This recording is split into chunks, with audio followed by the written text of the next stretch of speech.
मी ग्रामपंचायत सदस्य राहुल खरात.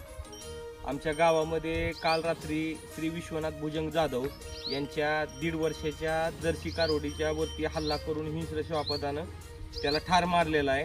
तर यापूर्वी सुद्धा बैलपोळ्याच्या ऐन खंडमळणीच्या दिवशी वाघाने हल्ला करून श्री नेताजी पाटील यांचा मोठा बैल ठार मारलेला होता.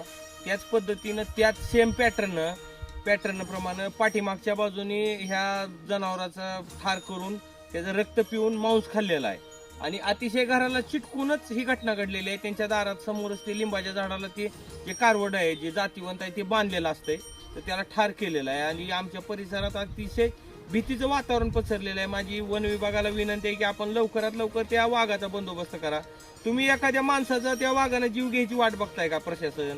तुम्हाला असं वाटतंय का एखाद्या गोरगरिबाच्या लेकराचा जीव जावा आणि मग तुम्ही त्या वाघावर कारवाई करा आणि वाघ पकडावा? मी आपल्याला हात जोडून विनंती करतोय की आपण त्या वाघाचा बंदोबस्त करा. लोक मरतेली, काळजी घ्या. भुजंग जाधव राणा डोहाळीतला असून डोहाळी गावठाणाजवळ माझी वस्ती आहे. मी वस्तीवर राहत असतो. संध्याकाळी कुठल्याही प्राण्यांना येऊन हल्ला केला, त्यामुळे ते मृत्युमुखी पडलेलं आहे. तुम्हाला कसं कळलं? ते म्हणजे त्याच्या जखमीवर दिसलं की कुठला प्राणी ते कळू शकलं नाही. मी अचानक उठल्यानं ते प्राणी पळून गेला. कुठला प्राणी हा कळलं नाही.